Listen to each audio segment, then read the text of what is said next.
Having access to a complete gym is great, but sometimes a couple of dumbbells is all you've got. This lack of equipment, however, is no excuse. As long as you can follow the right plan and push yourself, you can make crazy changes in your body. In this video, I'm going to give you a complete full body workout for muscle growth that you can do from anywhere. All you need are a couple of dumbbells. But first, I want to share one huge mistake most trainees make when training with limited equipment. If you don't have the proper equipment, it's likely you'll have to be forced to train with lighter loads. If this is the case, it's best to train close to failure. Think about it like this for exercise number 1. If you only have 30 lb dumbbells but would normally be able to use 40 pounds for 10 reps, simply push that lighter load for more repetitions.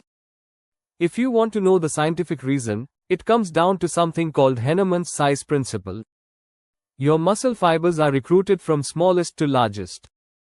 Basically, the biggest, most important muscle fibers won't even be used until they're needed toward the end of the set.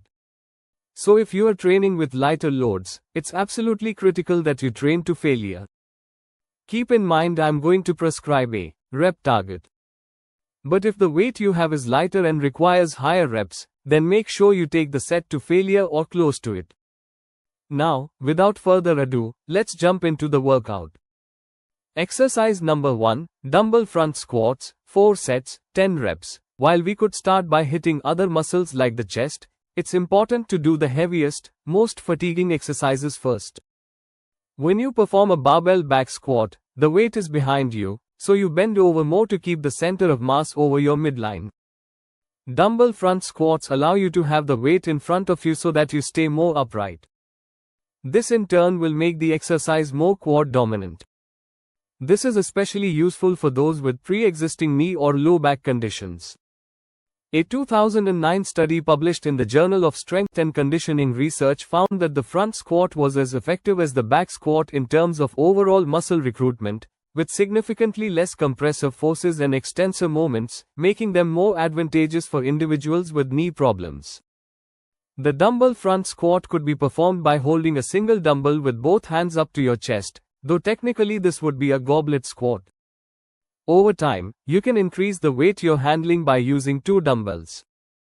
Simply raise each dumbbell to your shoulder so that it's easier to squat downwards.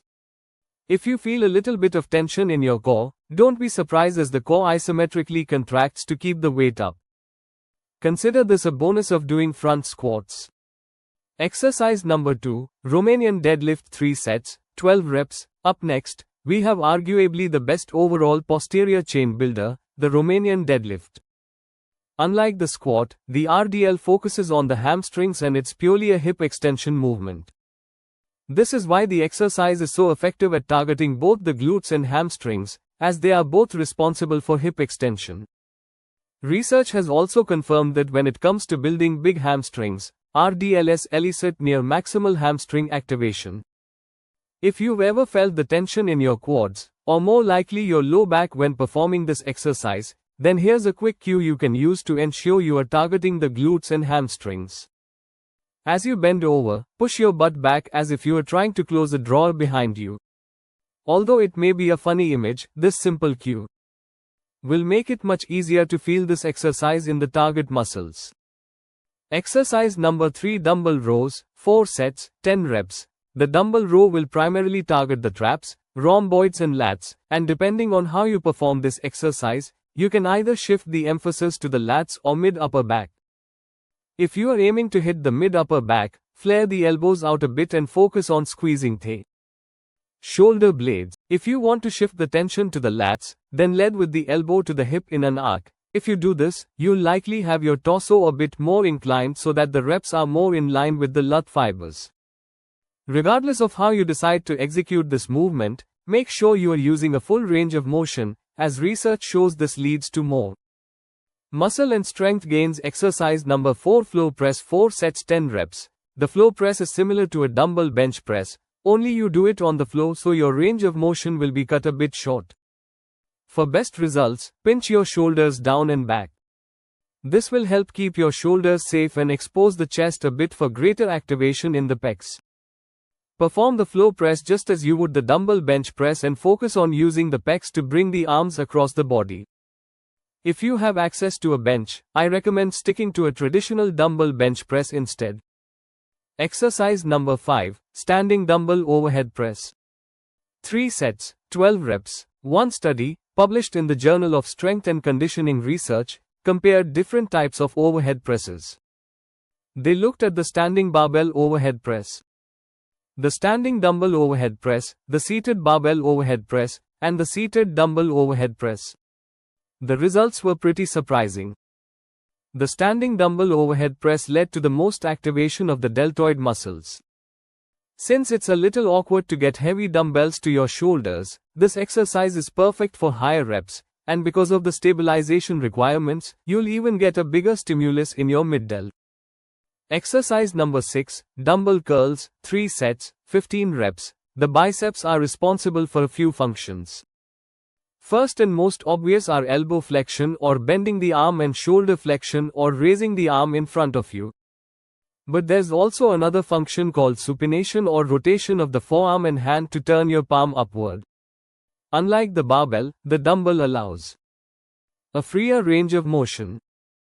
Besides allowing a more natural, comfortable movement, it also allows more variation with how you curl. My favorite way is to curl the dumbbell and then supinate or twist outwards, almost as if you are trying to touch your pinkies to your shoulders. Studies show this allows greater muscle activation in the biceps, and if you feel your forearms give out, try curling with both arms at the same time rather than alternating. This would mean less time that the arm is just sitting at your sides while still taxing your grip strength. Exercise number 7, Dumbbell Overhead Extension, 3 sets. 15 reps. Like the biceps, the triceps cross the shoulder and the elbow. Because of this, your shoulder position also affects how the tricep muscles are activated. That's why I recommend including triceps exercises that place the arm behind you like in a triceps kickback, in front of you like in a rope pushdown, and overhead like in an overhead extension. While performing the dumbbell overhead extension, I like to squeeze my glutes and make sure my core is braced so that I'm not excessively arching my back. To ensure you are achieving the greatest stretch on the triceps with this exercise, try tucking your elbows as much as possible. So there you have it. A dumbbell-only full body workout for mass. Remember, all you need are a couple of dumbbells, the right exercises with proper execution, and to take each set to a close to failure for best results.